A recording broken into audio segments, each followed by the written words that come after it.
Hey guys, we'll show you what we're working on with Ruger and get you a little update video going here.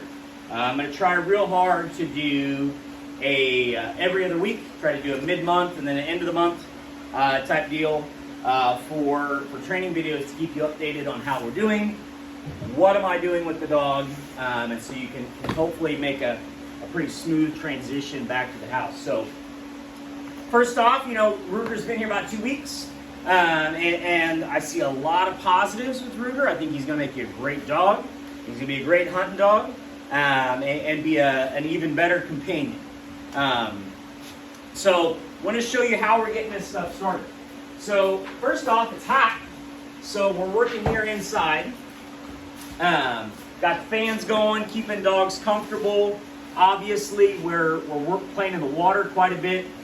We go to the water at least twice a day to go splash around, be a dog, keep everybody cool and comfy. Usually it's not too big a deal. We've got plenty of fans and plenty of shade to keep everybody comfortable. Usually during the hot part of the day, everybody is laying down with some sort of a fan going, keeping air circulating, keep comfy. But anyway, let's show you what we're working on with Ruger. So we are here indoors in the shop room. Working on what we call formal obedience. Formal obedience is kind of the precursor to force fetch, and it's usually the stuff the dog already knows. Ruger's not on camera very much because he's wandering around the room, still checking everything out. He, being a typical young dog, wants to check and smell everything, even though he's been in this room a fair amount, but he still wants to come check the place out. That's just fine. So what we want to do is we want to start indoors and keep this so there's minimal amount of distractions so that he's the most successful. So what I'm using here is a slip lead. I wanted to show this. It's a very simple leash with a ring on it, and the idea is that it will pull tight and then immediately comes loose as soon as we put slack on. So we put this on the dog and he immediately starts responding to me, which is what I want to see. Sit, good boy. And obviously, you guys did some great foundation work with him as a pup because he knows this stuff already, which is what we want to have happen. We want the early stages to be review because during the first 2 weeks when he's here, we don't want to confuse him. We don't want to frustrate him. We want him to be like, oh, I know this. I know what to do. So that he gets comfortable working with me, working in this space. So what we want to do is we want to start with sit, and then we're going to add a little bit of heel to this. So we're just going to walk in a nice little square right here inside the shop. Only 3 or 4 paces at a time. Walking around the loop. I like to do this sit with the dog on the inside of the loop because then I have to turn into the dog. This forces the dog to pay attention to us. Whereas if we were putting him on the outside, he's responding only to the leash. We want him to respond to both. And the leash, of course, is attached to him, so he's going to respond to that. Okay? So walking at heel is critical. What I'm looking for is I'm looking for his nose in front, his tail behind, and about 1 body width away from my left leg. So I like what I see here. So I want to see the tail wagging. I want to see his head up. I want to see him paying attention to me. When he looks up at me, I'm going to touch him and give him, this is some reinforcement that I want him to pay attention to me. Do not worry about what's down here on the ground. So we're communicating here what I want him to do. Right? Good job. Sit. Good boy. Now, obviously, you've done a lot of that to help get him introduced to it. So we've got heel going pretty good. Happy with that. We've got sit going pretty good. Happy with that. So now we need to add the here command. So when we do here on formal obedience, you might also notice that on these commands, I'm only going to give them once. I do not repeat commands. We want the dog to respond to the first time. If they do not respond, they get a leash correction, meaning you're going to get a little tug to do what I want. All right? So the here command is done basically by reversing heel. And what I mean by that is I'm going to walk out, All right, with him at heel, and then I'm going to quickly backpedal and give him the here command, come into heel and then sit. So here's how that looks. Here, heel, sit, good boy, good. Here, heel, sit, good boy. One more time.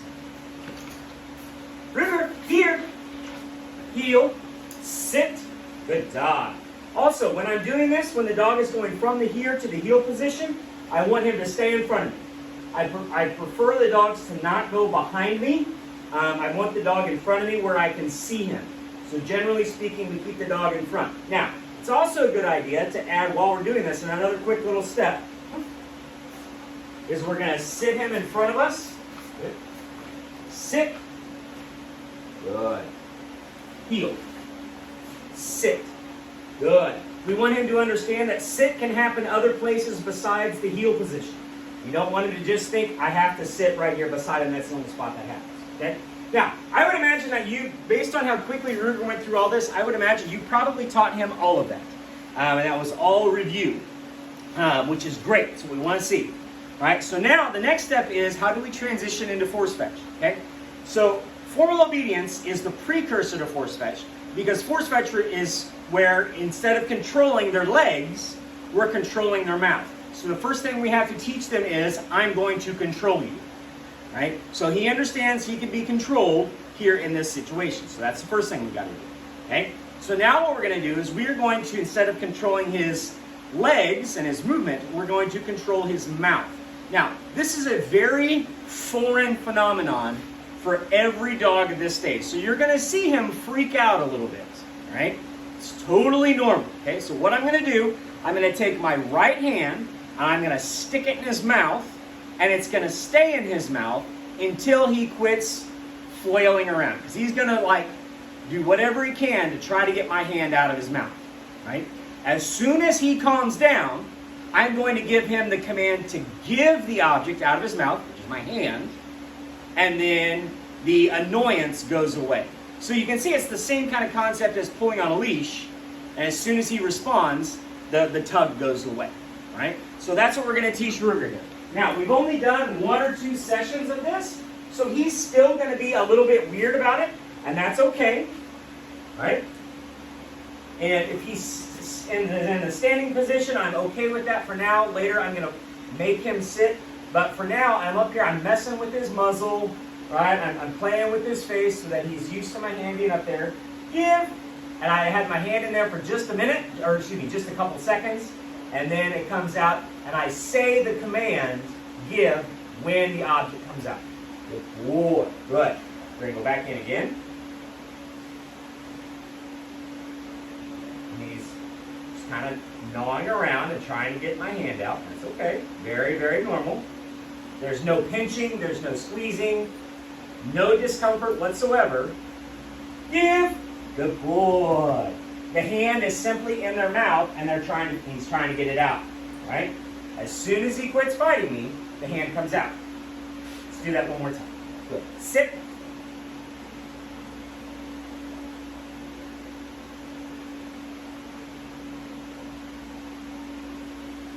Pawing at me is totally normal. Trying to get away, totally normal. Some dogs will bite a little bit. Not hard. I shouldn't say bite, I should say squeeze. Biting is a totally different mechanism. Give. Good boy. So just the moment that they start to relax, sit. Good boy. And then we go back into doing obedience. Good. Good boy. Heel. Sit. Hand goes in mouth.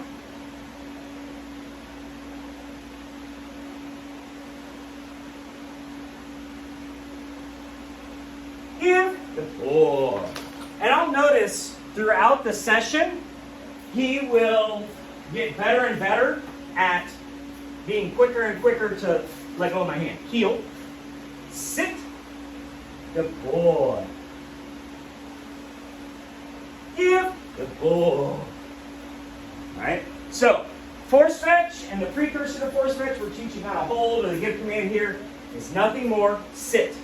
Nothing more than an obedience command for their mouth instead of for their legs.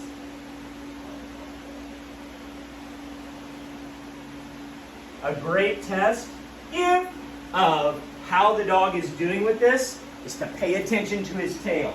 If that tail is still wagging, then where he is totally fine and comfortable, sit. When the tail is not ever wagging, that means he's uncomfortable. Here, heel, sit. Good boy, Ruger. Good job. Okay, all done.